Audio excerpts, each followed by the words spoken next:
नमस्कार दोस्तों, स्वागत है आपका स्टडी फॉर सिविल सर्विसेज में। वीडियो को पूरा देखिए। कोई भी आपका फीडबैक है, कोई सजेशन है, तुरंत वीडियो में कमेंट करके जरूर बताइए। अच्छा लगे तो वीडियो लाइक जरूर कर लीजिए और ऐसे वीडियो लगातार फ्री में पाने के लिए चैनल को तुरंत सब्सक्राइब कर लीजिए और बेल आइकन को जरूर टैप कर लीजिए ताकि आगे भी सारे वीडियो आपको मिलते रहे। यूट्यूब में फॉलो करते हैं तो प्लीज ये वाला फ्री टेलीग्राम चैनल जरूर ज्वाइन कर लीजिएगा। सारे नोटिफिकेशन, सारे अपडेट यहीं पे आते हैं, ध्यान रखिएगा। स्टडी फॉर सिविल सर्विसेज का कोई भी पेड ग्रुप अगर आपको ज्वाइन करना है तो सिर्फ 8564805309696086089483864455 यही नंबर है हमारे, सिर्फ जहां पे कॉल या व्हाट्सएप कर सकते हैं।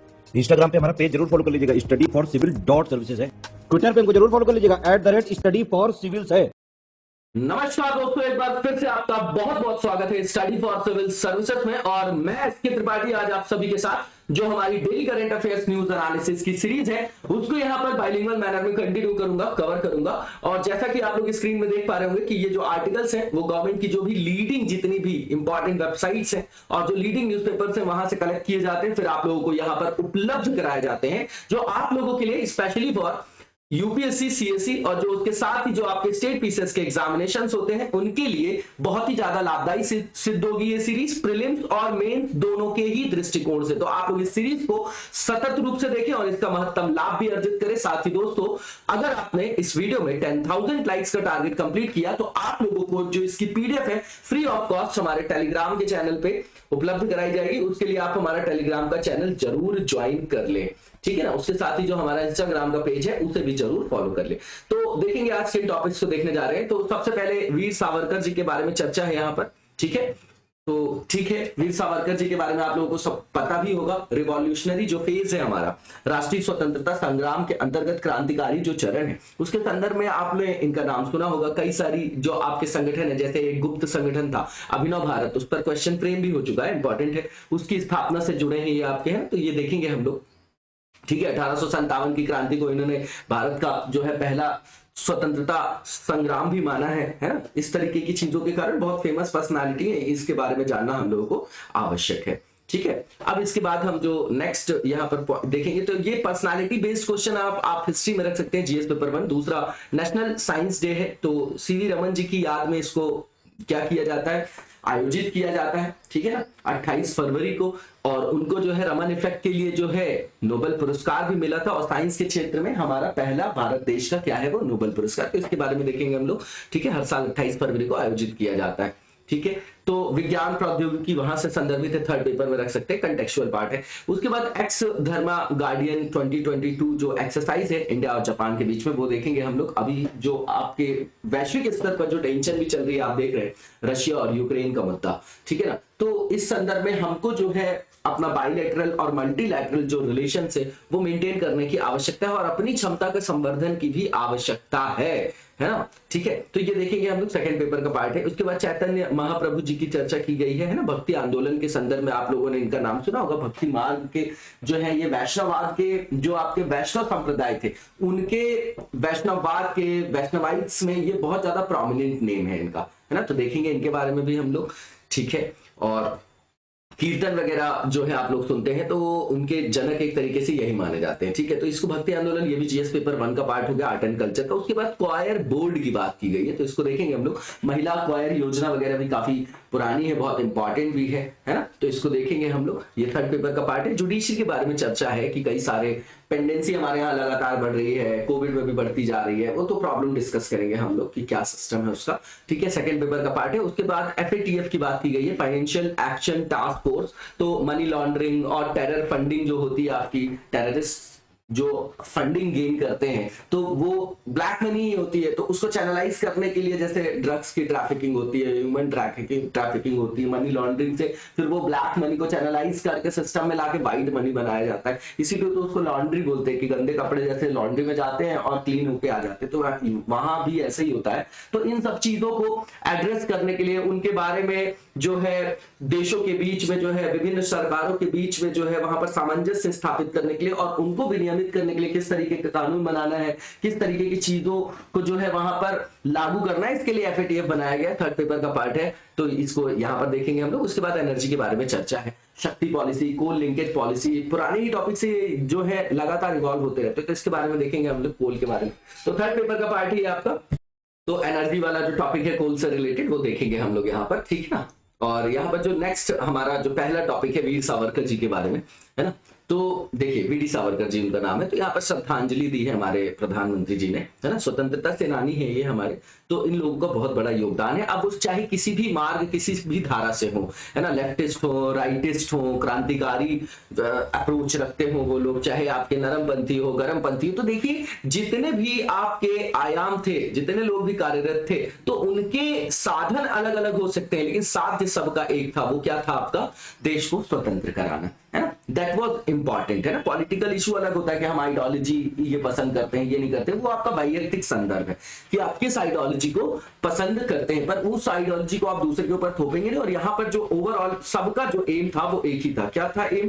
कि भैया देश को स्वतंत्र कराना है। इनके बारे में जो है नॉर्मल जानकारी लिखी गई है यहाँ पर। इनका जन्म 28 मई 1883 को हुआ था महाराष्ट्र में, भागुर में। फिर इन्होंने हिंदू नेशनलिस्ट पार्ट जो पॉलिटिकल आइडियोलॉजी है उसको क्या किया? मोबिलाइज किया, है ना। हिंदुत्व के समर्थक थे ये, है ना, और वही हिंदू राष्ट्रवादी राजनीतिक विचारधारा इन्होंने विकसित किया था। और 1922 में किया था इन्होंने, रत्नागिरी जो महाराष्ट्र है आपका, 1922 में वहां रहते हुए। बताइएगा जरा, यहाँ पर रत्नागिरी में मैंग्रोव्स पाए जाते हैं क्या?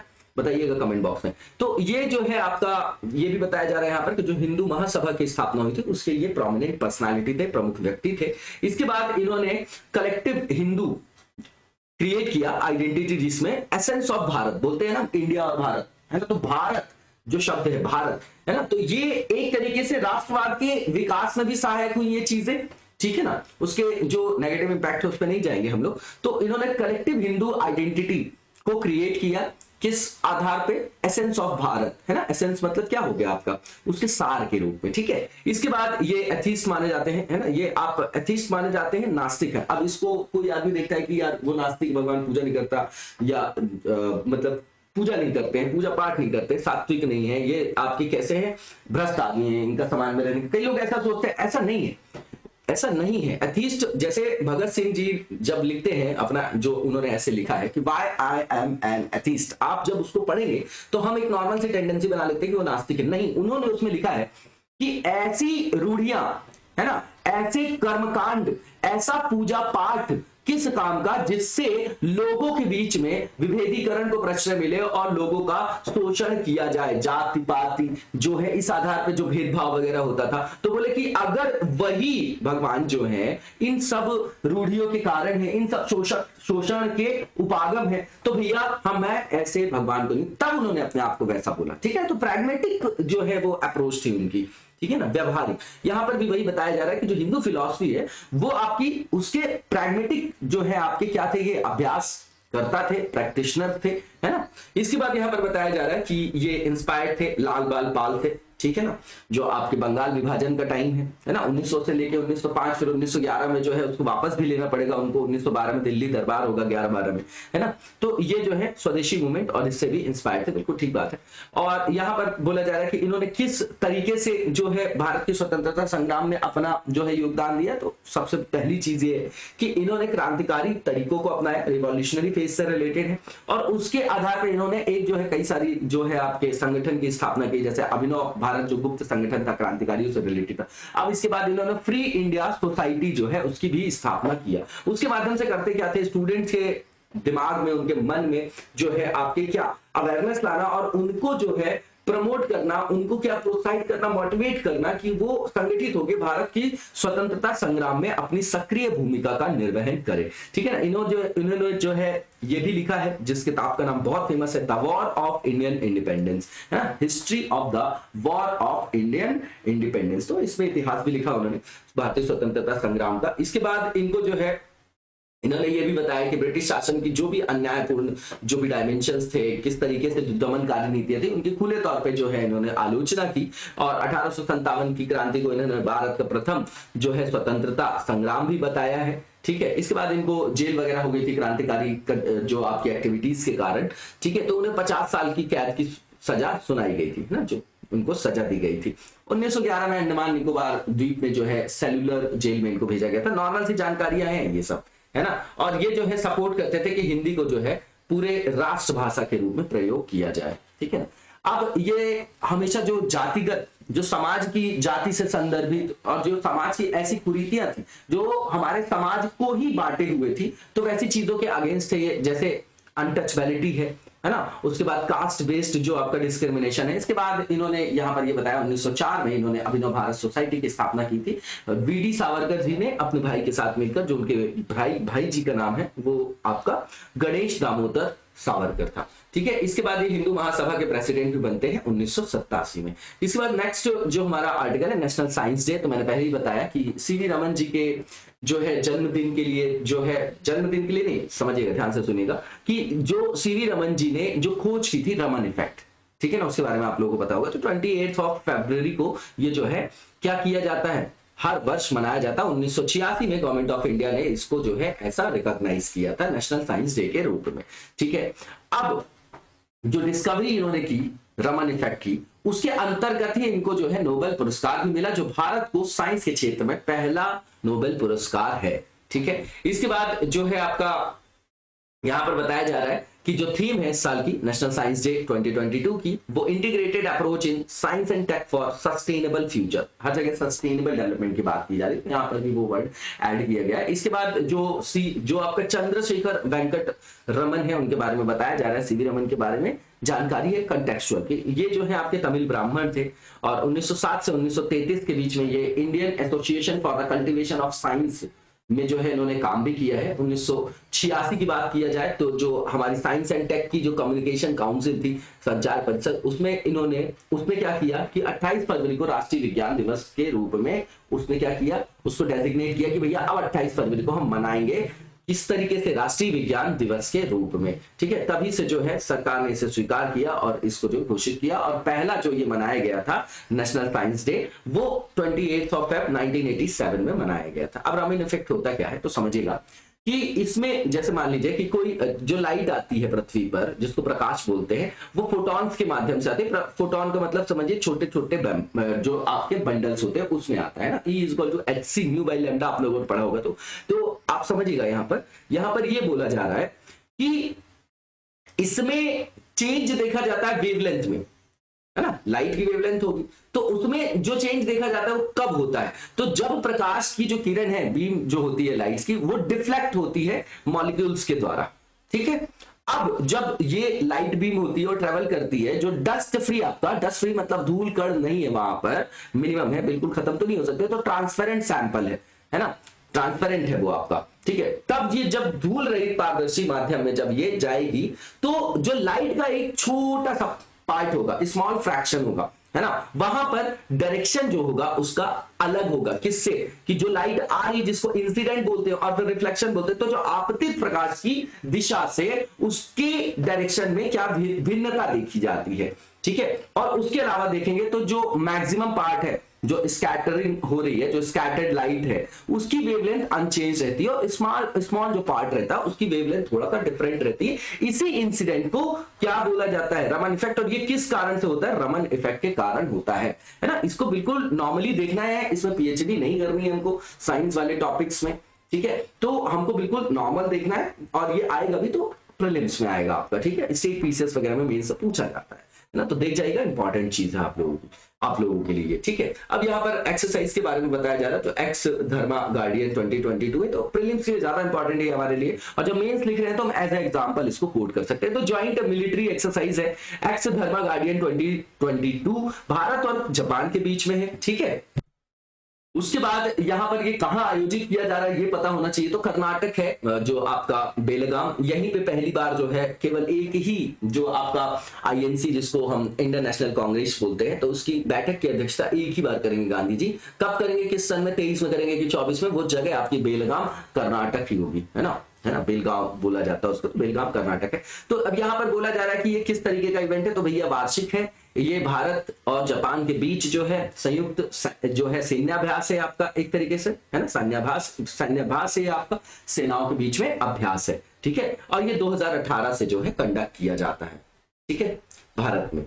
ठीक, ये बताया जा रहा है। अब ये क्रूशियल और सिग्निफिकेंट क्यों है भैया, सुरक्षा की चुनौतियों के संदर्भ में पहले ही बताया मैंने कि जो दोनों नेशंस के लिए जो है विन विन सिचुएशन है। ठीक है ना, और अभी तो सिनेरियो देख ही रहे हैं आप लोग कि मीडिया की सेंसिटिविटी देखिए कि हर कोई जो प्रमोट कर रहा है वर्ल्ड वॉर है ना, ये सब चीजें देखने को मिल रही है हम लोगों को। तो ये सुरक्षा के संदर्भ में पूरे वैश्विक पटल के सामने चुनौती है ना। तो इस तरीके से जो हम देशों के साथ अपने मल्टीलैटरल हो गया, आपका बाईलैटरल हो गया, तो वहां पर हमको जो है कॉपरेशन करने की आवश्यकता है ताकि मिलकर हम जो है इस तरीके की चुनौतियों का सामना कर सके। बहुत सारी समस्याएं, आतंकवाद है ना, बहुत सारी चीजें, इंटरनल थ्रेट भी है और जो एक्सटर्नल थ्रेट भी है। अब यहाँ पर बोला जा रहा है कि ये जो इनहेंस करती है, तो क्या इनहेंस करेगी बताइए? जो सुरक्षा के संदर्भ में जो हमारा उन्नयन है, जो स्तर है, तो उसमें जो है और क्या करेगी, ये एनहांसमेंट करेगी, है ना। तो जो लेवल ऑफ डिफेंस है उसमें कॉपरेशन होता है दोनों के बीच में, दोनों देशों की सेनाओं के बीच में, नाम लिखा हुआ है तो ये आप देख जाइएगा। अब यहाँ पर ये बताया जा रहा है कि इसमें करते क्या है, तो भैया ये इनहेंस करता है जो अंतर परिचालन जो होता है, जैसे कई तरीके के जो है ऑपरेशंस करते हैं, तो इंटर ऑपरेबिलिटी जो होती है ना, उसके अंतर्गत फायदा होता है। दोनों जो आप देश के आर्मी है, इनके अपने अपने तरीके हैं, जैसे तो दोनों जो है एक दूसरे से शेयर करेंगे, तो वहां पर क्या होगा कि कुछ सीखेंगे एक दूसरे से, ऐसे समझिए इसको, ठीक है। तो जैसे कई सारे ऑपरेशंस करने होते हैं जंगल में, सेमी अर्बन, अर्बन टेरेन में, तो किस तरीके से उन चुनौतियों का सामना करना होता है, तो दोनों जो है सेनाएं एक दूसरे से साझा करती हैं उन चीजों को, तो इंटर जो है ऑपरेबिलिटी जो है वहां पर एनहांसमेंट देखा जाता है।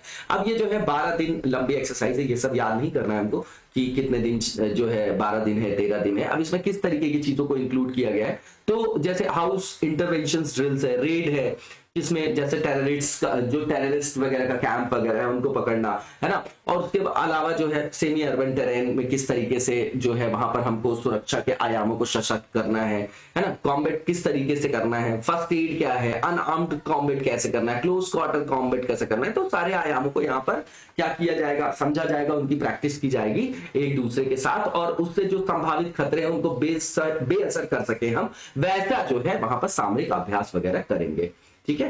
तो अब यहाँ पर जो है चैतन्य महाप्रभु जी के बारे में चर्चा की गई है, तो ये हमारे राष्ट्रपति जी ने अभी बोला है कि उनको याद किया है, इसलिए ये न्यूज में है यहाँ पर कि इन्होंने जो है भक्ति मार्ग को अपनाया, और ये जो है सामाजिक समरसता में भी इन्होंने बहुत ज्यादा अपनी भूमिका का निर्वहन किया है, ठीक है। तो अब इनकी जो है विशिष्ट स्थान है भक्ति मार्ग के संदर्भ की जब चर्चा करें हम, तो चैतन्य महाप्रभु जी का जो जन्म है वो आपका 15th सेंचुरी में हुआ था, 1486 में, ठीक है ना। जो आपका कौन सी जगह थी, वेस्ट बंगाल, याद रखिएगा, अभी वेस्ट बंगाल है, तब उसको नवद्वीप बोला जाता था ना, तो वो अभी वर्तमान पश्चिम बंगाल में अवस्थित है, ठीक है। अब ये संत है।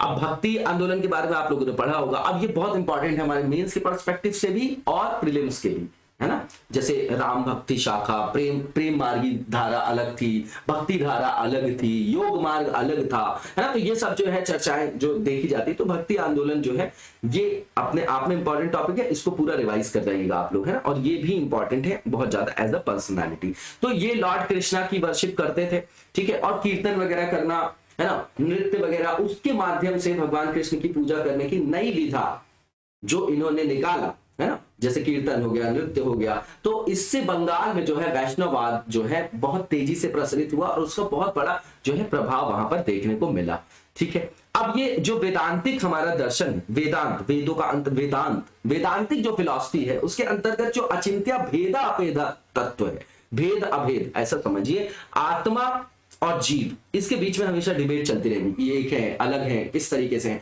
तो उसी तरीके से ये भी एक क्या फिलॉसफी है। तो अचिंत्य जो भेदा अभेदा तत्व है, उसके ये क्या है, प्रस्तावक है, ठीक है ना, वेदांत दर्शन के अंतर्गत। इसके बाद इन्होंने जो है गौड़िया वैष्णविज्म, जो ब्रह्म माधव गौड़िया संप्रदाय है, उसकी स्थापना भी किया इन्होंने, महाप्रभु ने, है ना, चैतन्य महाप्रभु ने। इसके बाद भक्ति भाव, डिवोशन है, भक्ति भाव क्या है, डिवोशन है ना, और उसी की परंपरा को इन्होंने आगे बढ़ाया है, ठीक है। और यहां पर यह बोला गया है कि बड़ी संख्या में लोगों को मोटिवेट किया इन्होंने, ताकि लोग जो है इस तरीके के मार्ग को अपना सके, है ना, उसको बोलते हैं कि मोक्ष की प्राप्ति कर लें, है ना, ये सब चीजें हैं। अब यहाँ पर जो है भक्ति योग जो है आपका, उसकी व्याख्या की इन्होंने, और हरे कृष्णा जो आप महामंत्र आप सुनते हैं, तो उसके जाप को भी इन्होंने लोकप्रिय बनाया। इसके बाद 8 भक्ति प्रार्थना की इन्होंने चर्चा भी की है ना, जिसका नाम है शिक्षाष्टकम, ठीक है, शिक्षाष्टकम बोलते हैं, ठीक है। इसके बाद ये आपके सोशल लिबरेशन के बहुत प्रोमिनेंट आपके क्या है,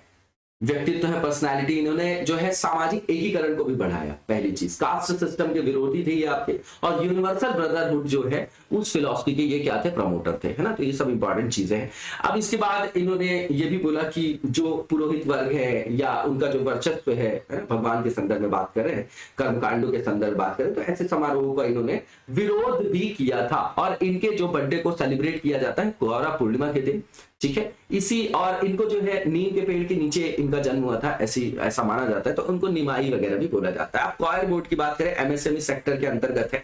नारियल का जो फाइबर होता है उससे जो चीजें बनाई जाती हैं, जैसे बैग्स वगैरह बनाए जाते हैं, तो इको फ्रेंडली भी है। और ये क्या है, एमएसएमई के अंतर्गत आएगा। तो यहाँ ये किस तरीके की आपकी इंडस्ट्री है, कॉयर के अंतर्गत अगर कोई इंडस्ट्री लगती है, कॉयर बोर्ड की बात करेंगे अभी, उसी के संदर्भ में बनाया गया। तो जो कॉयर इंडस्ट्री है उसके अंतर्गत कैपिटल इंटेंसिव होगी ये, कि ये इंडस्ट्री की आपकी श्रम सघन, मतलब जो आपका लेबर इंटेंसिव, तो लेबर इंटेंसिव है, इसलिए यहां पर क्या किया जाता है, प्रमोट किया जाता है, ज्यादा सब्सिडी दी जाती है। और एनवायरमेंट के अंतर्गत भी ये क्या है, इको फ्रेंडली हो गया, ठीक है। तो महिला क्वायर योजना भी है, क्वायर योजना भी है, उसके बारे में 2-2 3-3 लाइन आप लोग कमेंट बॉक्स में लिख के मुझे बताइएगा, ठीक है ना। अब उसके बारे में यहाँ पर बताया जा रहा है कि अभी इनॉग्रेशन किया जो एमएसएमई मिनिस्टर है नारायण राणे जी ने, क्वायर बोर्ड का रीजनल ऑफिस कहां पर, कनकावली जो है आपका सिंधुदुर्ग, कर्नाटक में है ये आपका, ठीक है। अब यहाँ पर केरला में है, कहां बताइए, कमेंट बॉक्स में बताइए, सिंधुदुर्ग कहां पर है। अब यहाँ पर जो क्वायर बोर्ड है इसको सेटअप किया गया किसके अंतर्गत, तो जो क्वायर इंडस्ट्री एक्ट है 1953 का, गवर्नमेंट ऑफ इंडिया, उसके अंतर्गत जो हमको सतत विकास करना है, किसका भैया, इन इंडस्ट्रीज को पूरे जो है भारत में जो है हमको लगाना है, उसके अंतर्गत किस तरीके से जो हमको उनका रेगुलेशन करना है, तो इसके अंतर्गत जो है ये एक्ट लाके ये प्रावधान बनाया गया था। अब ये यहाँ पर बताया जा रहा है कि ये करेगा क्या, इसका मेन फंक्शन क्या है, तो सीधी बात है, असिस्ट करेगा ये, है ना, कि किस तरीके से नई तकनीकों को जो वैज्ञानिक जिनका आयाम है उसको आप अपनाएंगे, किस तरीके से मानव संसाधन विकास करेंगे, मॉडर्नाइजेशन कैसे करेंगे, क्वालिटेटिव एस्पेक्ट में कैसे जो है आप सुधार करेंगे, बाजार श्रृंखला को कैसे विनियमित करेंगे, कैसे आप जो है पूरा का पूरा एक जो है इंफ्रास्ट्रक्चर तैयार करेंगे, इसके साथ ही इस क्षेत्र में जो लोग कार्यरत है उनका कल्याण कैसे किया जाएगा, तो ये सारे डोमेन वहां पर शामिल है। मतलब ओवरऑल देखेंगे तो इस इंडस्ट्री के जो बहुआयामी, है ना, जो आयाम है बहुआयामी, चाहे रोजगार से रिलेटेड हो, आरएनडी से रिलेटेड हो, वहां पर रेगुलेशन से रिलेटेड हो, चाहे वहां पर जो लोग कार्यरत है उनका किस तरीके से वेलफेयर किया जाए, तो सारी चीजों को एड्रेस करने के लिए इसको बनाया गया है। इसका मुख्यालय कहां है, तो भैया इसका हेडक्वार्टर केरला कोच्चि में है, ठीक है। और ये आप देखिए कि ये जो क्वायर इंडस्ट्री है इसका अगर आप देखेंगे कॉन्सेंट्रेशन कहां पर है, सांद्रण इसका देखेंगे कि कहां पर सबसे ज्यादा है ये, तो ये केरला में है, ठीक है। अब धीरे धीरे जो है पूरी देश में उसको क्या करना है, प्रसारित करना है। तो क्या किया जाएगा, ये सब भी एफर्ट्स किसके द्वारा लिए जाएंगे, तो इसी बोर्ड के द्वारा लिए जाएंगे। इसके बाद यहाँ पर बताया जा रहा है कि बोर्ड जो है बहुत सारी स्कीम्स भी, प्रोग्राम्स भी करा रहा है, आरएनडी भी कराई जा रही, कई सारी एक्टिविटीज, ताकि जो है इसके अंतर्गत, इस इंडस्ट्री के अंतर्गत जो है क्या किया जाए, अपेक्षित स्तर पर इसका विकास किया जा सके, ठीक है। अब यहाँ पर जो है निर्यात वगैरह की भी चर्चा की गई है कि घरेलू के साथ साथ जो निर्यात बाजार का भी विकास हमको करना है, तो देख जाइएगा नॉर्मल से टॉपिक। अब जुडिशरी के बारे में चर्चा की जा रही है, तो अभी जो हमारे माननीय चीफ जस्टिस हैं इंडिया के एनवी रमन जी, उन्होंने बोला है कि उच्च न्यायालय में न्यायाधीशों की जो संख्या है वो बिल्कुल अर्जेंट जो है वहां पर तत्काल वो रिक्तियां भरने की आवश्यकता है, क्योंकि जो बेसिक स्टैंडर्ड्स है ना उस पर भी खरा नहीं उतर रहा है वहां का जो इंफ्रास्ट्रक्चर है। कंपेयर करके बात करते हैं हम, नॉर्मल सी चीजें, हमेशा से ये चीजें आती रहती है हमारे यहाँ। रेशो जो है, चाहे डॉक्टर्स का देखिए पेशेंट्स के हिसाब से, चाहे आप जुडिशरी के अंतर्गत जो भी ह्यूमन रिसोर्सेज है उनको देखिए, है ना, तो वो उनकी कमी आप देखिए, किसी भी जगह देखिए, पुलिस में जाइए तो हर जगह जो है हमारे यहाँ वो रेशो जो है वो कहीं ना कहीं कम है, तो उसके जो साइड इफेक्ट्स पूरे सिस्टम में देखने को मिलते हैं। अब यहाँ पर बताया जा रहा है कि भारतीय संविधान में एक बात हमेशा याद रखिएगा कि जो हमारी न्यायपालिका है, हम देखते हैं हाई कोर्ट है, सबऑर्डिनेट कोर्ट्स है, सुप्रीम कोर्ट है, तो कभी भी ये नहीं सोचना कि अलग अलग, ये टीयर बनाए गए, 3 जो है वो टीयर में बनाए गए हैं आपके, है ना। लेकिन ये समझिए कि हमारे यहाँ जो संविधान में, जो हमारे संविधान की विशेषता है उसके अंतर्गत क्या, इंटीग्रेटेड एंड इंडिपेंडेंट जुडिशरी, एकीकृत और स्वतंत्र न्यायपालिका, मतलब क्या है, सुप्रीम कोर्ट ही, उसी के अंतर्गत ये ब्रांच निकली हुई है, ऐसे समझिए।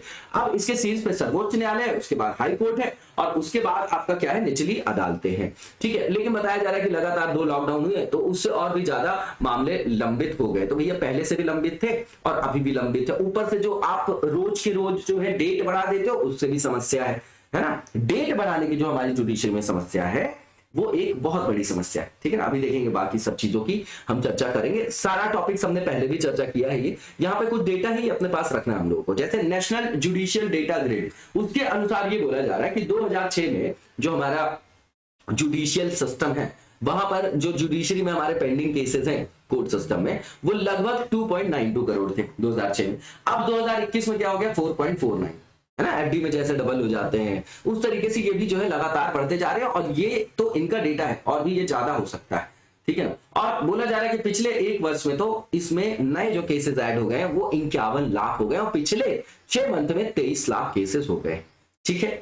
तो ये बोला जा रहा है कि पेंडेंसी जो है वो पैंडेमिक के कारण ही बढ़ रही है, लेकिन पहले से भी ज्यादा थी। आप हर चीज को कोविड में डाल के अपने जो आपका अपना कर्तव्य है उससे विमुख नहीं हो सकते ना। हर जगह आप देखिए तो कोविड को जो है बना रहे, पहले से भी यही स्थिति है, उसके बहुत सारे कारण हैं। अब यहाँ पर देखा जा रहा है कि हमारे यहाँ जो न्यायिक प्रणाली है, ठीक है, तो उसके अंतर्गत जुडिशियल सिस्टम जो है वो बहुत स्लो है यहाँ पर न्याय प्रदान करने में। तो लॉ कमीशन जो है उसने रिपोर्ट में लिखा है 2009 के, वहां पर कोट किया है कि अभी जितने लंबित केसेस थे, अब 2009 की, अब 22 की बात कर रहे हैं, तो रिपोर्ट 2009 की उन्होंने तभी बता दिया था कि अभी जो केसेस हैं इनको अगर हम सॉल्व करें, इनमें न्याय उपलब्ध कराएं जो पेंडिंग केसेस हैं, तो लगभग 464 साल लगेंगे उनको क्लियर करने में। जो हमारा इंफ्रास्ट्रक्चर है, जितनी हमारी जजेस हैं, जो हमारा इंफ्रास्ट्रक्चर है, उसके हिसाब से अगर हम उनको सॉल्व करते हैं तो कितना लगेगा, 464, 464 ईयर्स। तो आप इसी से अंदाजा लगा सकते हैं। आप कारण बता रहे हैं यहाँ पर, है ना, कुछ कारण की चर्चा करेंगे, कारण की रीजंस की चर्चा करेंगे कि क्यों जो है पेंडेंसी लगातार बढ़ती है, ठीक है ना। तो यहां पर बोला जा रहा है कि अराउंड 5000 या 25% जो आपकी क्या है पद है, कहां पर, सबऑर्डिनेट कोर्ट्स में, वो आपके अभी भी खाली है, ठीक है ना, जो तीसरा स्तर है। तो वहां पर क्या है, जो हमारे यहाँ न्याय के अंतर्गत वादी प्रतिवादी प्रणाली है, तो उसका ये पहला स्तर है जहां पर लोग जाते हैं अपने संदर्भ में, कोई भी उनको न्याय की प्राप्ति करनी है, कोई उनके साथ अन्याय हुआ है तभी तो गए हैं न्याय प्राप्त करने। तो भैया वहां पर जो है बहुत ज्यादा पेंडेंसी है, तो उससे वहीं से जो है सिस्टम खराब हो जाता है। आप समझिएगा कि यहाँ पर एक चीज और भी है कि जो बहुत ज्यादा जो आपके गुणवत्तापूर्ण जो मानव संसाधन है, वो लोअर जो आपका कोर्ट है, अधीनस्थ न्यायालय, वहां पर काम भी नहीं करना चाहते। क्यों, इसीलिए बात कर रहे हैं हम कि आर्टिकल 312 जो अखिल भारतीय सेवा है उसमें ऑल इंडिया जुडिशियल सर्विसेज आप बना दो, तो लोगों के लिए जो है करियर भी एक मोटिवेशन का काम करता है, तो अच्छे अच्छे लोग जाने की कोशिश भी वहां पर करेंगे, है ना। ये एक कारण। अब ये समझिएगा कि पहले ही कदम में इतनी सारी पेंडेंसी होगी तो आगे तो होती जाएगी। क्यों, क्योंकि हमारे यहाँ कोर्ट से पॉपुलेशन का जो रेशियो है वो बहुत कम है। पर मिलियन देखें तो भारत में केवल 20 न्यायाधीश हैं, जबकि विधि आयोग ने बोला कि कम से कम 50 तो होने चाहिए पर मिलियंस में, है ना। तो ये हमारे यहाँ इंफ्रास्ट्रक्चर का हमारे यहाँ क्या है, एक बहुत बड़ा रोल है, जिसके कारण यहाँ पर नेगेटिव एस्पेक्ट देखने को मिलता है, पेंडेंसी लगातार बढ़ती जाती है। और भी देखेंगे हम यहाँ पे पॉइंट्स। दूसरी चीज, तो हमको कम से कम 2 गुना करना है उसको, आपने डेटा देखा होगा 20 और 50 है। लो बजटरी एलोकेशन, मतलब जीडीपी का जो अभी हम खर्च कर रहे हैं वो 0.09% केवल कर रहे हैं, ठीक है ना, 0.09% कर रहे हैं। इसके कारण क्या है कि जो निचली अदालतें हैं, अदालतों का जो बुनियादी ढांचा है वो उसकी स्थिति खराब है, तो वहां पर गुणवत्तापूर्ण जो है वो निर्णय देने में भी असफल रहते हैं। इसके बाद स्पेशल लीव पिटीशन, आर्टिकल 136 आप लोगों ने पढ़ा होगा, पिछले 4-5 वर्षों में बहुत ज्यादा न्यूज में ये लगातार। इसका मतलब ये है कि आर्टिकल 136 के अंतर्गत भारतीय संविधान के द्वारा हमारी माननीय सर्वोच्च न्यायालय को यह पावर दी गई है कि मान लीजिए कोई भी जजमेंट भारत के क्षेत्र के अंतर्गत कहीं पर भी होता है, अगर कोई हाई कोर्ट देता है या ट्रिब्यूनल देता है तो उसको चैलेंज किया जा सकता है हायर कोर्ट में, तो डायरेक्टली जो है आर्टिकल 136 के अंतर्गत सुप्रीम कोर्ट को वो अप्रोच कर सकते हैं, ठीक है।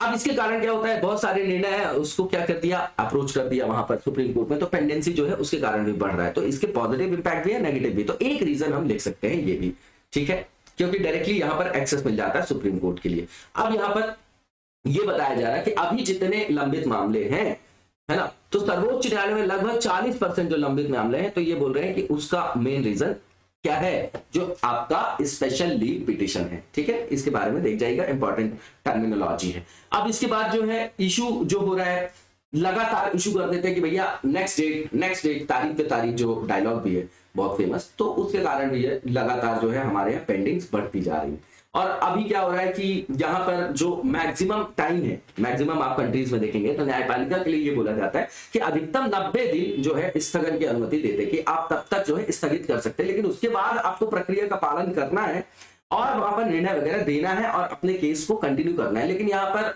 क्या होता है कि डेट्स बढ़ा दी जाती है, स्थगन जो है कर दिया जाता है, 3 महीने से ज्यादा सालों तक चलते रहते हैं केस।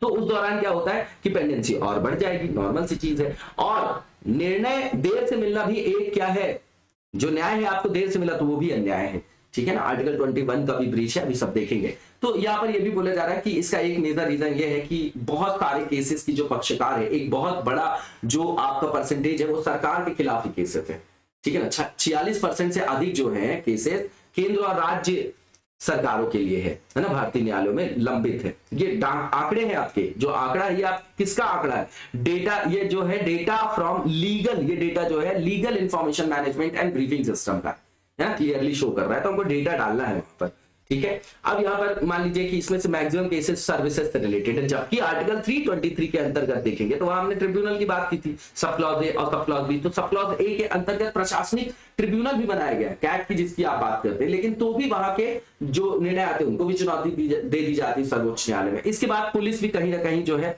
वो जिम्मेदार है। उसका कारण ये है कि ये लोग जो है टेक्निकली जो है वहां पर साउंड नहीं होते, तो एविडेंसेस को जो एकत्रित करते हैं ये आपके सबूत वगैरह को, तो उसमें भी टाइम लग जाता है, तो उसके कारण भी पेंडेंसी बढ़ती है ना। और इसमें आपराधिक मामलों के निपटान में काफी देरी भी होती है। अब इसके कारण जो है क्राइम भी बढ़ता है, बहुत सारी चीजें हैं, ठीक है। लोगों का विश्वास उठ जाता है सरकार के प्रति, तभी वो सरकार के विरुद्ध जो है आपके आयाम अपनाते हैं, जैसे नक्सलवाद वगैरह देख रहे, तो उसको कहीं ना कहीं वहां से भी रिलेट करेगा। एक रीजन वो भी है कि फिर वो क्या करते हैं, आंतरिक सुरक्षा के लिए चुनौतियां भी उत्पन्न करते हैं, है ना। उसी से जैसे अपराध वगैरह होता है कोई, तो उससे जिसके खिलाफ अपराध, हम ये सोचते हैं कि किसी व्यक्ति के खिलाफ अपराध हुआ केवल उसी को लॉस हुआ ना, वो समाज पे ऋणात्मक प्रभाव डालता है, कहीं ना कहीं पूरे राज्य को, राष्ट्र को जो है वो नुकसान पहुंचाता है, हर आयाम में, आर्थिक हो, सामाजिक हो, मनोवैज्ञानिक हो, हर तरीके में, है ना। और यहाँ पर ये बताया जा रहा है कि ये जो आर्टिकल 21 है उसके अंतर्गत भी उसका भी उल्लंघन ये तो होगा ही।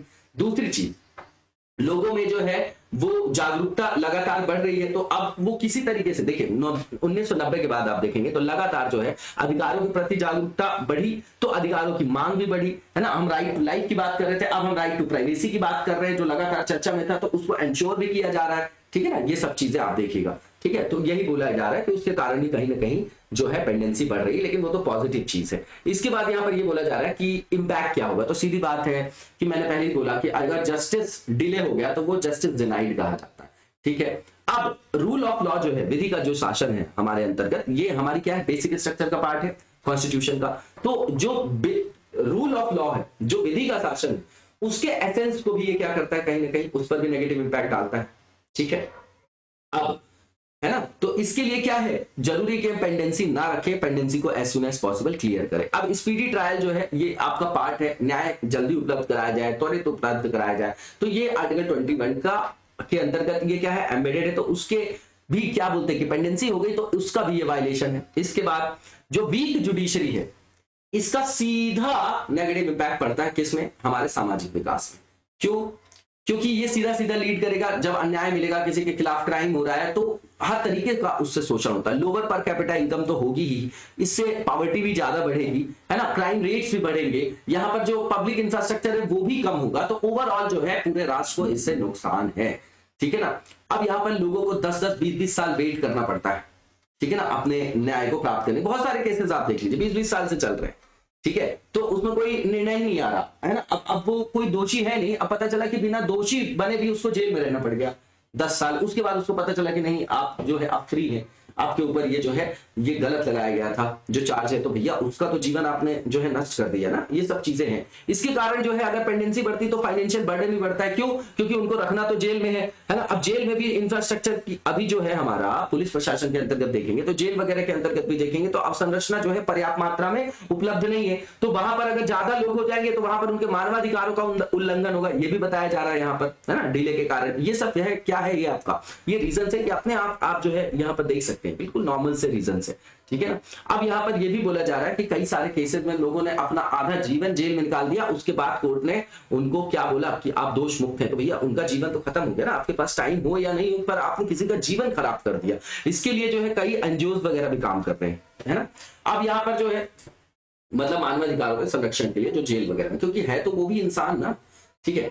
अब यहां पर क्या है, ये भी बताया जा रहा है कि लंबित होने के कारण देश की अर्थव्यवस्था पर भी ऋणात्मक जो है प्रभाव पड़ता है। सीधा डेटा है ये, आप लिखेंगे कि इकोनॉमिक सर्वे में हाईलाइट किया गया है 2017-18 के कि भैया ये जो आपका जुडिशियल डिले है इसकी लागत पता है क्या है आर्थिक आयाम में, जीडीपी का 1.5%, हम वहां खर्च कर रहे हैं 0.9% और वहां पर जो हमको लॉस लग रहा है 1.5, तो आप देख रहे हैं यहां भी डेफिसिट है हमारा। तो ये डेटा अपने पास रख सकते हैं, इंपॉर्टेंट डेटा। इस तरीके के डेटा को जिसको मैं हाईलाइट करता हूं आप लोग जरूर रखा करिए, क्योंकि ये मेंस के आंसर राइटिंग के टाइम पे जब हम मेंस देने जाएंगे तो ये ब्रह्मास्त्र की तरह काम करेगा, ठीक है। अब यहाँ पर पेंडेंसी जो है, जो भी डिस्प्यूट रिजोल्यूशन, देखिए इसको बोलते क्या है, न्यायपालिका का मतलब क्या है, डिस्प्यूट जो रिजोल्यूशन करने के लिए एक तंत्र, मैकेनिज्म, विवाद निवारण तंत्र, ठीक। अब अगर ये जो हमारा तंत्र है, विवाद निपटान का जो तंत्र है, डिस्प्यूट रिजोल्यूशन के लिए जो मैकेनिज्म है, अगर वो हमारे यहां अपेक्षित रूप से नहीं है, वहां से पेंडेंसी बढ़ रही है, तो क्या होगा कि नए इन्वेस्टर्स आएंगे क्या हमारे यहां लगाने के लिए, प्लांट वगैरह, जो हम बोल रहे हैं कि हमारे यहाँ ये एफडीआई बढ़ा दी हमने, है ना। तो ये सब क्यों कर रहे हैं कि लोग आए। तो अगर इस तरीके की समस्या होगी कि कोई डिस्प्यूट हो गया, अब उसको सॉल्व होने में बहुत टाइम लगना है, तो डिस्करेज, मतलब वहां पर क्या हो जाएंगे, वो डिस्करेज हो जाएंगी इन्वेस्टमेंट करने के लिए, प्रोजेक्ट लगाने के लिए। तो कहीं ना कहीं ये भी जो है हमारे देश की अर्थव्यवस्था के लिए, देश के लिए ऋणात्मक एस्पेक्ट है, ठीक है। अब वे फॉरवर्ड क्या है, तो भैया इंफ्रास्ट्रक्चर बढ़ाओ, यहाँ पर पर्याप्त रूप से जो है ह्यूमन रिसोर्सेज को जो है वहां पर आप क्या करो, रखो, है ना, उनको एंट्री दो, पर मतलब एक रेगुलर टाइम पे पेपर कराओ, ऑल इंडिया जुडिशियल सर्विसेज भी आप बना सकते हैं, कंप्यूटराइजेशन कर दीजिए कोर्ट का, ई फाइलिंग करिए, ई कोर्ट को प्रमोट करिए, ठीक है ना। ये सब चीजें बोली जा रही है यहाँ पर, ठीक। और यहाँ पर फर्स्ट प्रायोरिटी बोला जा रहा है जुडिशियल रिफॉर्म के अंतर्गत कि अपॉइंटमेंट जो है पर्याप्त मात्रा में करें, है ना। अब स्टेट का फोकस यहाँ पर बताया जा रहा है कि ये होना चाहिए कि हम जो है किसी तरीके से जो है जुडिशियल जो सर्विसेज एग्जामिनेशन होती है स्टेट लेवल पे, वो भी जो है वहां पर क्या की जाए, टाइमली जो है उसको कराया जाए। क्योंकि हमारे यहाँ सिविल सर्विसेज में आप स्टेट्स में देखेंगे यूपीएससी के अलावा, तो 2-2, 4-4 साल, 5-5 साल पता चला कि रिजल्ट ही नहीं आ रहा। अब जो व्यक्ति है वो बैठा हुआ है ना, बहुत सारी चीजें हैं, तो उसको भी कंडक्ट कराने की बात करें कि टाइमली कराइए। उसके बाद जो टेम्परेरी जो शॉर्टेज है उसमें आप एडहॉक जजेस का यूज कर सकते हैं, तदर्थ न्यायाधीश की व्यवस्था किस आर्टिकल में बताइएगा जरा, और ऑल इंडिया जुडिशियल सर्विसेज को भी आप इंप्लीमेंट कर सकते हैं आर्टिकल 312। अब इसकी जो रिकमेंडेशन की गई थी वो प्रथम प्रशासनिक सुधार आयोग के द्वारा ही की गई थी, है ना, तब से चर्चा में अभी तक किया नहीं गया, ठीक है। इसके बाद यहाँ पर बोला जा रहा है कि जो वार्षिक जो इनके मतलब ऑपरेशन के लिए जो इनके वर्किंग डेज हैं एनुअली, तो सबऑर्डिनेट कोर्ट के लिए 244 है, 190 सुप्रीम कोर्ट के लिए है और 230 हाई कोर्ट्स के लिए। तो इसको भी बढ़ाने की आवश्यकता है। हमारे यहाँ छुट्टियां, अवकाश बहुत ज्यादा होता है ना, ठीक है। अब जैसे संडे को अवकाश होता है, तो संडे होता है, सब जो प्राइमरी सोर्स है पृथ्वी पर ऊर्जा का वो सूर्य देव है, और उसी दिन हम छुट्टी मिलती है। तो छुट्टी का मतलब ये नहीं कि हमको रिलैक्स करना चाहिए, पर इसका मतलब नहीं छुट्टी मतलब कुछ भी नहीं करे, उस दिन हमको उस दिन का विशेष उपयोग करना चाहिए, ठीक है ना, ज्यादा टाइम मिलता है हमको। इसके बाद यहाँ पर बताया जा रहा है कि डेफिनेट टाइम फ्रेम बनाने की जरूरत है यहाँ पर डिस्पोज करने के लिए केसेस को, ठीक है ना।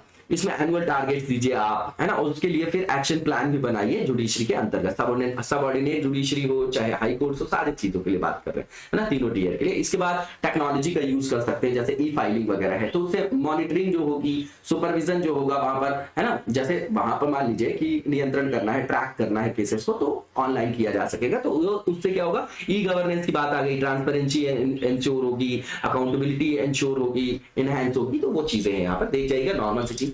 अब यहाँ पर जो नेक्स्ट है हमारा topic financial action task force है, तो ये नॉर्मल सी चर्चा का इसका कारण ये है कि अभी यूएस ने जो है जुर्माना लगाया है पाकिस्तान नेशनल बैंक पर, ठीक है ना, $55 मिलियन का, ठीक है।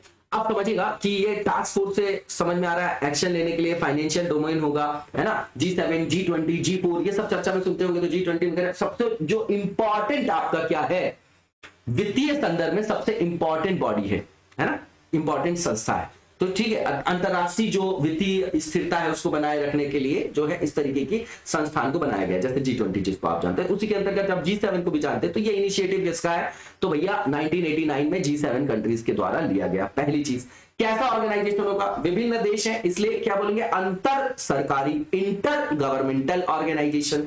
हेडक्वार्टर कहां है इसका, मतलब कहां पर ये इनिशिएटिव लिया गया था, तो पेरिस फ्रांस में, ठीक है। अब ये क्या करता है, तो ये इस तरीके की योजनाओं को बनाता है जिससे हम मनी लॉन्ड्रिंग से निपट सके, टेररिज्म, टेरर फंडिंग से निपट सके, है ना, उन सब चीजों को एड्रेस करने के लिए इसको बनाया गया है, ठीक। अब इसका सेक्रेटरीट कहाँ है? तो ओईसीडी के अंतर्गत पेरिस में ही है। इसके अंतर्गत 37 मेंबर्स है। 2010 में भारत ने इसको ज्वाइन किया है और भारत इसका 34वां जो है 34th जो है मेंबर बना। अब समझिएगा यहाँ पर इसके काम क्या। पहली चीज किस उद्देश्य से बनाया गया वही काम करेगी। तो इस तरीके के मानकों को तय करना, इस तरीके के स्टैंडर्ड्स को बनाना कि जैसे भी मनी लॉन्ड्री से या मनी लॉन्ड्री है या ब्लैक मनी है, टेरर फंडिंग हो रही है, तो उसको हम किस तरीके से रोकें, ठीक है ना, तो किस तरीके से उसके खिलाफ एक्शन ले सके। मेन उद्देश्य इनका यह कि उस तरीके के विनियमन को बनाना, विभिन्न सरकारों से चर्चा करना और उसको इंप्लीमेंट करना, ठीक है, नॉर्मल सी चीज है। अब इसके अंतर्गत यहां पर ये बताया जा रहा है कि ये पॉलिसी मेकिंग बॉडी है कि किस तरीके की पॉलिसीज को बनाए कि इस तरीके की समस्याओं को हम सामना कर सके, नॉर्मल सी चीज है। अब यहां पर बोला जा रहा है कि ये मॉनिटर भी करता है कि जो देश है वो इस संदर्भ में क्या काम कर रहे हैं, और अगर वहां पर जैसे देखे कि भैया अब पाकिस्तान है टेरर फंडिंग कर रहा है, वहां पर इस तरीके की समस्या है, तो फिर उनके जो वैश्विक सहायता वगैरह है वो नहीं मिलती है, तो वहां सैंक्शंस लगा दिए जाते हैं, ठीक है ना, यही किया जाता है। अब यहाँ पे मॉनिटर भी किया जाता है कि प्रोग्रेस किस संदर्भ में किया जा रहा है मेंबर कंट्रीज के द्वारा।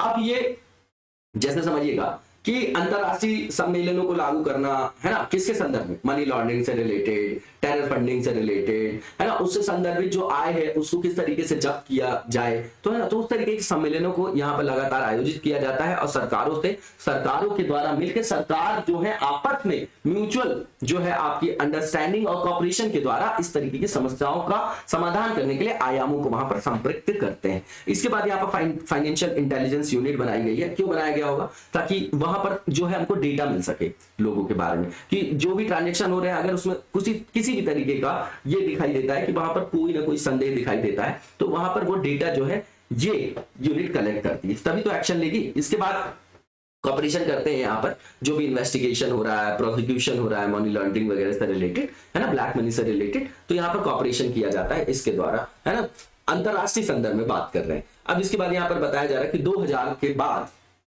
आप देखेंगे तो इन्होंने जो है लिस्ट बना दी, ब्लैक लिस्ट, ग्रे लिस्ट, है ना, तो इसके अंतर्गत क्या होता है कि जो आपका इंटरनेशनल एड वगैरह होता है, कॉपरेशन वगैरह होता है, या अंतरराष्ट्रीय वित्त की जो उपलब्धता कराई जाती है, तो फिर वहां से उनको बाहर कर देंगे कि भैया आप ब्लैक लिस्टेड हो गए, आप ग्रे लिस्ट हो गए। तो ये एक तरीके के सैंक्शंस लगाने के लिए कि भैया यहाँ पर जो है मनी लॉन्ड्रिंग या ब्लैक मनी या टेरर फंडिंग ज्यादा यूज की जा रही है, तो ये चुनौती है पूरे विश्व के लिए, तो इस देश को फिर सहायता नहीं दी जाएगी, उनके ऊपर कई तरीके के सैंक्शंस भी लगाए जाएंगे, प्रतिबंध लगाए जाएंगे। अब ग्रे लिस्ट की बात करें अगर हम, ठीक है, तो ये किस तरीके की लिस्ट है? तो ये इस तरीके की लिस्ट है कि इसमें जैसे मनी लॉन्ड्रिंग विरोधी, आतंक का वित्त पोषण का मुकाबला करना है, तो उसके संदर्भ में उस देश के पास, किसी देश के पास जो है पर्याप्त सुविधाएं उपलब्ध नहीं है, तो ये आपका ग्रे लिस्ट बनाया गया। फिर वहां पर जो है FATF जाएगी, वहां पर जो है उनको बोलेगी कि भैया ये करो आप, नहीं तो जो आपकी अंतरराष्ट्रीय सहायता है, जो आप अंतरराष्ट्रीय वित्त की सहायता लेते हैं, ऋण लेते हैं, तो वहां तक आपकी पहुंच सीमित हो जाएगी। तो आप जो है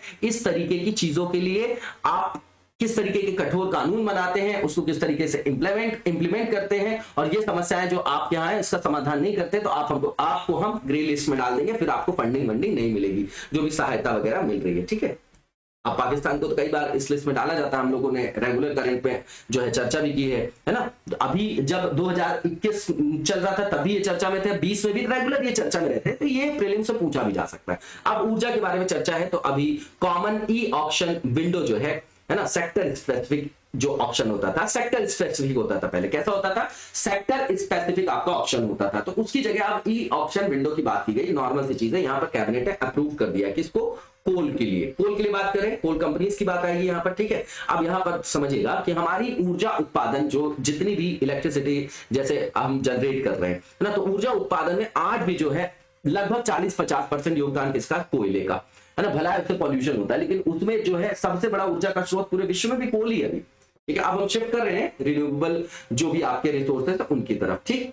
अब ये जो है मतलब जो आर्थिक विकास का जो एक मेन क्या है संकेतक है, वो क्या माना जाता है कि आपके देश में प्रति व्यक्ति ऊर्जा की खपत कितनी है, ठीक। और इन एनर्जी जो है आपकी ऊर्जा जो है ये आपका इंपॉर्टेंट फैक्टर है प्रोडक्शन का। अब यहां पर बोला जा रहा है कि किस टाइप के, मतलब based on the purpose of production, ये बात कर रहे हैं किसके, रिसोर्सेज के, एनर्जी रिसोर्सेज के। कमर्शियल सोर्सेज की बात करें तो इलेक्ट्रिसिटी है, कोल है, ऑयल है ना। न्यूक्लियर पावर है। गैर व्यवसायिक स्रोत के अंतर्गत जैसे आपका काऊ डंग, गोबर, पशु गोबर जो होता है, आपका लकड़ी हो गया, कृषि अपशिष्ट हो गया, वो सब आते हैं। अब जो है आपका इस आधार पे देखा गया स्रोत के आधार पे, तो कोई रिन्यूएबल होगा जिसको मतलब जो अक्षय ऊर्जा बोलते हैं, है ना, जिसका जो है पर्याप्त उपलब्धता है हमारे पृथ्वी पर, ठीक है ना, और उसके बहुत ज्यादा नेगेटिव इंपैक्ट नहीं किसमें, अपनी प्रकृति के लिए, क्योंकि प्राकृतिक सोर्स हैं वो आपके और रिन्यूएबल हैं आपके, ठीक है, तो उससे प्रदूषण वगैरह नहीं होता, इको फ्रेंडली भी मान सकते हो उसको, ठीक है। तो अब सोलर है, विंड एनर्जी। अब नॉन रिन्यूएबल क्या, जो आपके क्या हो जाएंगे, खत्म हो जाएंगे,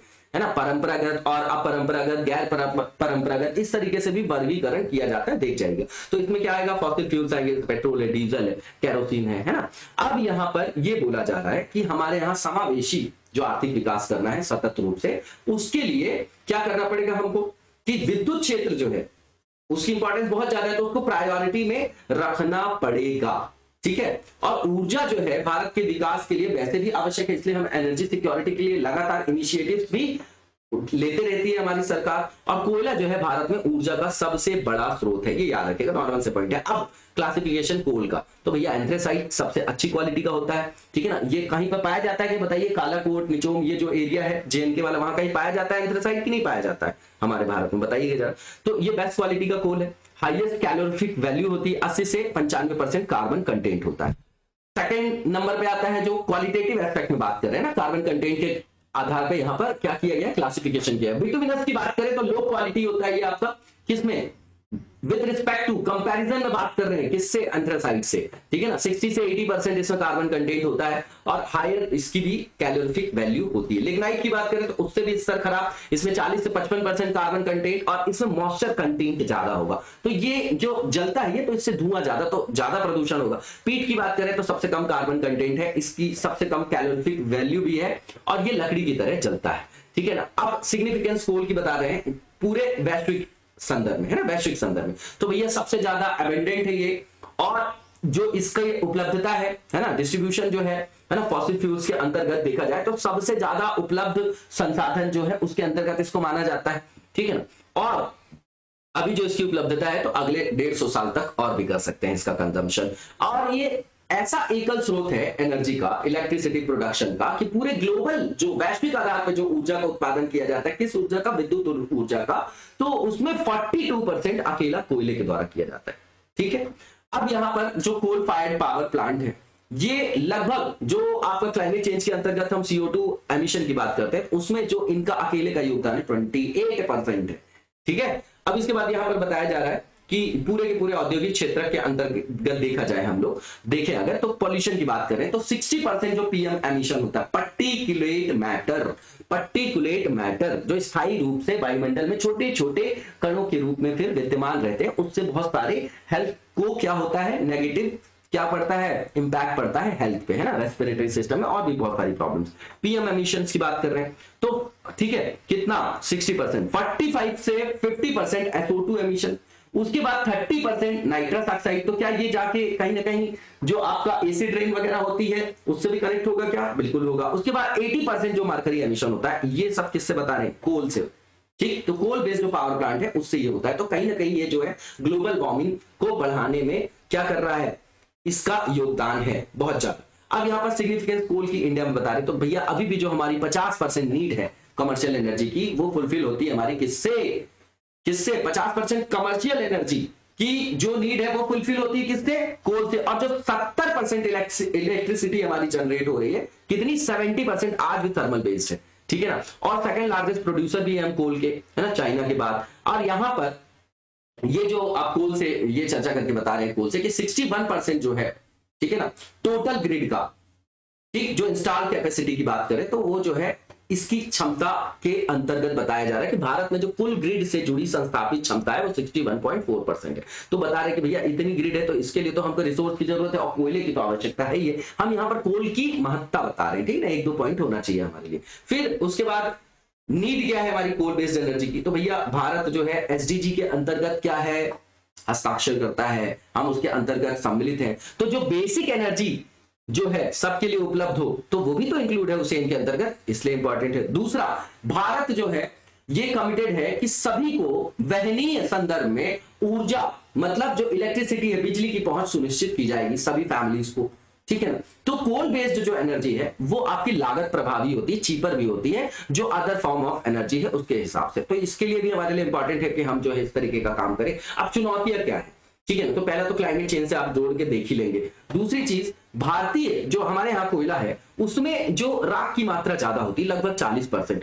सल्फर की मात्रा कम होती है ना, और सल्फर आवश्यक है उसके दहन के लिए। तो यही कारण है कि हमको आयात करना पड़ता है जो आपके हायर ग्रेड के कोल होते हैं। तो उससे सीधा सीधा बात है कि हमारा इंपोर्ट बिल बढ़ेगा, है ना। तो राष्ट्र की आय पर ऋणात्मक प्रभाव पड़ेगा। इंपोर्ट बिल बढ़ रहा है हमारा, तो हमारे पर बर्डन बढ़ रहा है। राष्ट्र के पास, जब सरकार के पास पैसा नहीं होगा तो सोशल इंफ्रास्ट्रक्चर में वो नहीं करेगी, वहां पर इन्वेस्टमेंट, समझ रहे हैं आप बात को, है ना। उसी सब चीजों को कनेक्ट करना है। इसके बाद यहां पर यह है कि आईएनडीसी के अंतर्गत हमारा टारगेट भी है ना। उसके अंतर्गत हमको रिन्यूएबल एनर्जी टारगेट्स को भी मीट करना है। उसके बाद नीलामी और जो आवंटन की प्रक्रिया है वो, उसमें कई सारी मतलब क्या था, भ्रष्टाचार था उसमें, है ना, पारदर्शिता नहीं थी, ठीक है ना। ये चुनौतियां आपकी, तो उसको भी इंश्योर किया जा रहा है, बहुत सारी पॉलिसीज भी लाई जा रही है। इसके बाद मोनोपोली है यहाँ पर पब्लिक सेक्टर अंडरटेकिंग्स की, तो ये भी चुनौती है। फिर लो ग्रेड कोल और लो प्रोडक्टिविटी है। और आप देखेंगे तो कहीं कहीं हैवी रेन होता है कोल बेयरिंग एरियाज में, है ना। तो वो माइनिंग को क्या करती है, डिफिकल्ट बना देती है, ठीक है। और वहां पर समस्या ये भी है कि वो लाइफ के लिए भी क्या है,